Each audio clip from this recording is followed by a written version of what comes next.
We are your home theater and AV questions answered. This is AVRant. Want your home theater or AV question answered by Tom and Rob? Send it to question@avrant.com. Welcome to AVRant. I'm Tom Andry, and I'm here with Rob H. Michael. Michael is very excited. He has a pair of KEF LS50 and a pair of Ascend Sierra 2 speakers that he's auditioning and comparing. That's exciting. So finding just the right placement and toe-in, etc. seems a bit tricky. How can he make sure the speakers are positioned optimally so he's giving both pairs a truly fair shake? So this the age-old question of how to set up a comparison. Now let's take this to the illogical extreme. If you want to really do it right, you'll put both those bad boys on the same Lazy Susan with the, and then just rotate them back and forth. You know, being able to switch those in the exact same location. The exact same location. I have done lots of speaker shootout comparisons. Okay, lots, and there are times when your room makes such a difference that you need to be very cognizant. Most of the time, though, you just kind of stagger them. Essentially, you put one. If the speaker's on the left, if one speaker's on the left left side, make sure that same speaker's on the left on the right side, so that the one's on the inside, one's on the outside for both of them. Yeah, the pattern is ABAB. Yeah. So rather than ABBA, right? You don't do ABBA, do ABAB. Usually that's enough. And yes, you do have to play with toe-in, and you could switch so that you do ABAB, and then after you do a couple of comparisons, you switch the speakers and you do BABA, so that you whatever. But you moving them is going to make more of a difference than about anything else. So what you really want to do, what you really want to strive to do, is in their respective locations, is get those speakers sound just about as good as you can. Right. That's the hard part. Yes. Now, how do we do that? Right. Yeah. I actually think that's closer to what he's asking is how do you get it so that they're sounding as good as they can so that you're like, this is the fairest shake I can give these two different pairs of speakers when I'm comparing them. This one is sounding as good as it can sound, and this other one is sounding as good as it can sound. How do we achieve that? Right. So it's not easy. But the first thing you want to do is you want to start with level matching them. Right, so you level match with one set of speakers, and you level match the other set of speakers. And if the level matching is different, the easiest way to do that is through an amplifier. I mean, can you level match different speakers with an AB, the AB buttons? You can't, right? That's a little tricky. You can usually do it with Zone 2, though. Right, Zone 2. Because you can have different volume levels for the main zone and for Zone 2. That's right. So usually if you have Zone 2, you can set that up. Make that the way I've done it in the past is I just use external amplification for both of them. Right. And then I turn one amp on and the other amp off when I'm switching them. Yeah. Essentially. And then they power off and on, and it's no big deal. That's the easiest, one of the easiest. And those amps have to have volume control, though. If they don't have a volume control, it doesn't work. Because if they're just straight amps, they'll just, whatever the trim level is what you get. Yeah. But what Rob's saying is right. Zone 2, you can set one in through Zone 1 and one in through Zone 2. The Zone 2 has to have its own amplifier. And yes, yep. That's going to be But a lot of AV receivers, they let you, say, assign the surround back binding posts as your Zone 2 output, and you can do it that way. Yeah. So once you've got them both level matched, then it's a matter of switching back and forth between the two as quickly as possible. So if you can do it within 3 seconds, that's optimal. But if there are massive differences between the two, and honestly, I believe the KEFs and the Ascend Sierra 2s are going to sound different enough that you're going to be able to hear it pretty easily. And I don't mean differently like one's good and one's bad. They're just going to sound different. Like blindfolded, you would be able to identify that one is different from the other. Right. Yeah. So, and then it's going to be a matter of just switching back and forth and figuring out which one you like more. Yeah. That's it. There's Now, a little but bit more that toe-in, I want to... toe-in, Yeah, toe-in. the toe-in stuff, yeah. All right, so toe-in is another whole thing. The way I do this, and everybody does it slightly differently, and Rob will give you his way. I set the speakers so they're facing directly straight out, and I play a song. And then I turn the speakers so that they are facing directly at me, maybe during the song, and they're facing directly at my seat, and I listen to that song. And then I start to adjust them out. Now, if I find that that straight out and directly at me sounds exactly the same, that means they have very good off-axis response, which means it doesn't make a difference where you put them. Really, that has happened to me before. I have. Oh yeah, there are some speakers like that for sure that have such even off-axis response that you're like, whatever, dude, just face them straight out. They're fine. Yeah. Other speakers are much more finicky, as he says. So, and I would imagine the Ascends would be like that. Rob will tell you more in a second. So, what I would do is then face them towards me, listen to them then, and then I start to cheat them out until the stereo image in the center is very, very solid, and I get as wide a sound stage as I possibly can. And then I stop right there. That's pretty much. So I do almost a reverse of that, because rather than me keeping my listening position static and little by little adjusting the toe in of the speakers, I like to get right up close. This is me. I move right up close to my speaker. One speaker, just one speaker alone, in mono for the moment. And usually I'm just playing pink noise out of that one speaker. But I get right up close to it, myself within a foot of it, and I'm looking for what I would call like the cone of dispersion.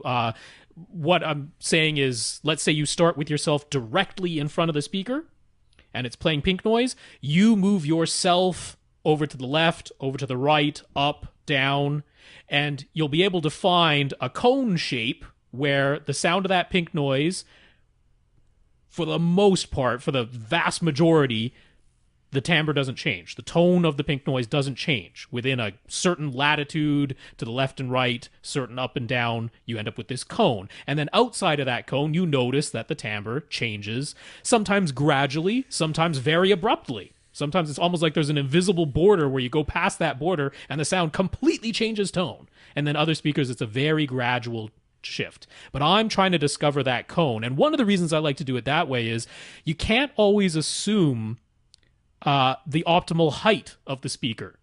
Most speakers, you want your ear to be at the same height as the tweeter. Right. That's most of the time, but it's not all of the time. We had a great example with Ted when he got his Legacy Audio speakers. He talked to Legacy Audio, and they're like, we actually designed these speakers to have their audio center more or less where the woofer is, rather than where the tweeter is. So the place where it sounds the most even on axis is with the tweeter above your ear level, or below your ear level, with your ear being more or less in line with the woofer. So that could be the case. And if you get yourself up close to that, you can discover that. So you're not necessarily saying, here's what it sounds like when I'm dead ahead of the tweeter and I'm only looking for the sound that's similar to that. It's finding the cone, wherever that cone may be, where the sound is even and uniform as long as you remain within that cone of dispersion. And then once you know that, you simply aim that cone to cover your seat. And now you're within that cone as the listener.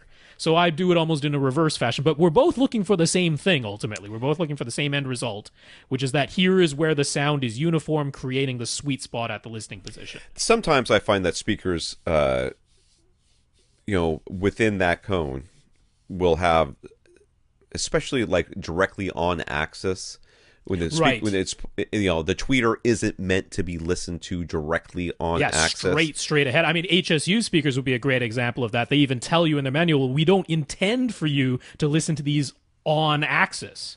So that would be a bad starting point. That's why I do it kind of the way I do it, where I want to hear straightforward, which is probably not the way they're meant to be, and then straight at me, which is probably not the way they're meant to be. Right. And then I can kind of judge how good or bad it gets from there. Rob's way is perfectly valid too. I don't know that I want to listen to pink noise, but that's Rob. That's what Rob does. Rob does Rob. That's the way that works. So that's right. I think other than that and switching back and level matching and switching back and forth, I don't know that we have any more tips for you. He does ask about other tips. The the best way, you need a good selection of music that you're very familiar with. So what I mean by good selection is it can't just be ZZ Top. Right. I mean, if you literally only listen to ZZ Top on your system, I suppose, yeah, that would be fine. But if you don't, then you need to have a good selection, which means you need to have some stuff with some low end, some stuff with some real high end, some quiet stuff, some loud stuff. You need to listen to a good variety, and preferably of the best recordings you can get your hands on. You don't want to be listening to 128 kilobit a second, whatever, MP3s. Right. That's going to not sound that great.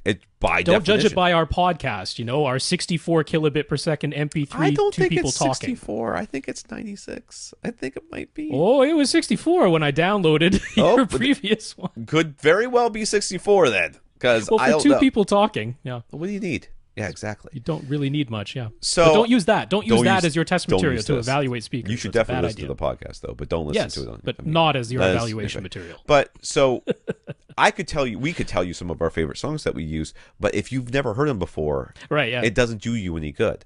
So you need to think about some of the music that you, first of all, listen to all the time. And then think about whether or not it's actually good music to listen to on a good system. Because I'll tell you, some of the stuff I like listening to in the car, absolutely does not work in my home theater. It's 3 chords over and over. It's not a lot of variety. And it's completely compressed. Dynamic range compression. It's not the best. Some of them are downloaded from iTunes or whatever. Not the best downloads. They sound great in the car. You put them in here, like, oh, not so bueno. So, make sure you've got some good recordings. I have a couple of tips though. On that low end side of things, that's one thing where I think you can get into a lot of trouble doing a comparison, because the bass coming from, these are both bookshelf type speakers, right? And the bass coming from those, there can be such differences, and these can be position dependent, that it can override or mask a lot of other details sometimes. That's true. And what you should be doing, hopefully, is crossing over whatever ones you decide to keep, crossing them over to a pair of subwoofers. That's what we would hope you're doing, even if it's a dedicated 2-channel music-only system. We here at AVRant are still going to hope that you're crossing your speakers over to a pair of subwoofers.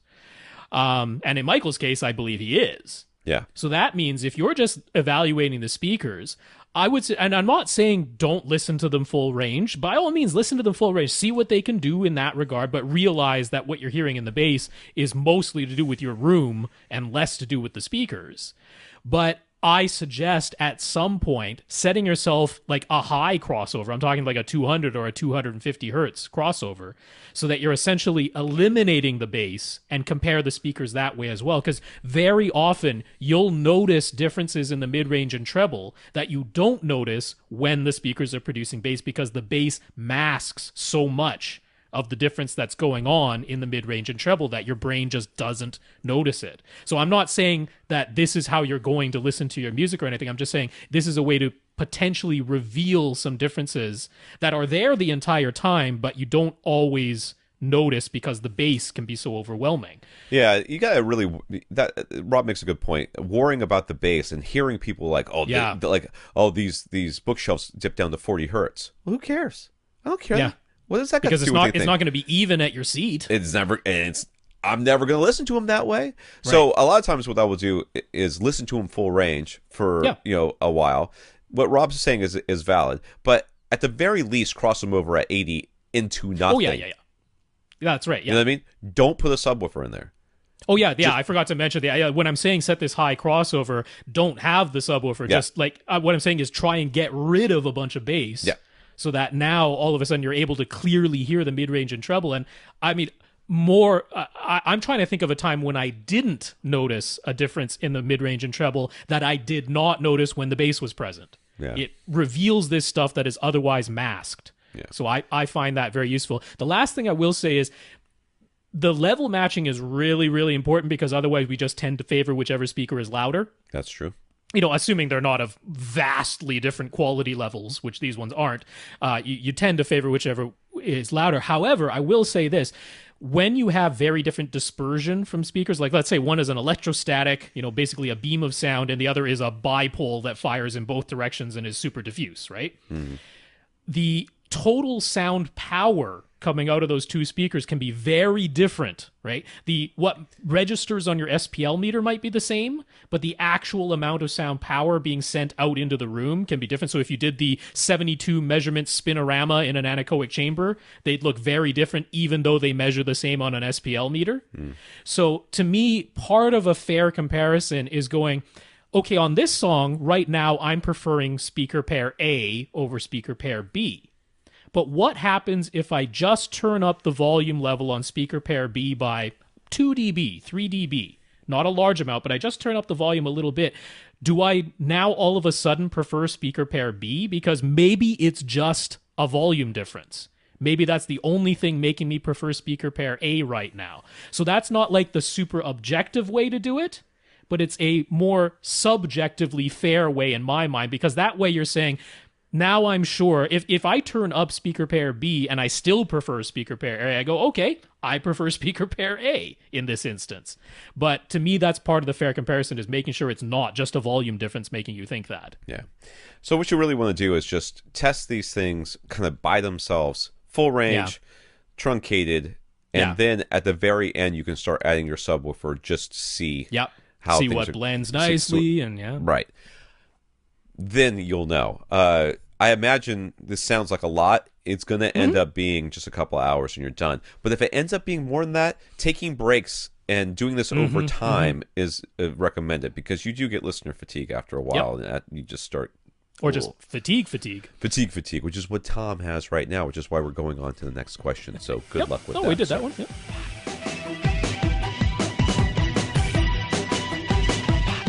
Want your question answered? Send it to question@avrant.com.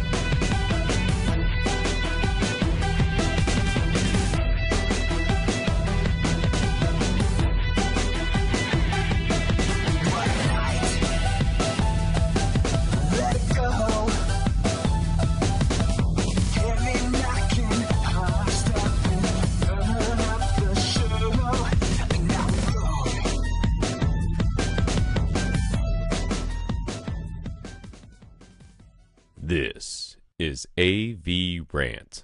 Now go out and listen to something.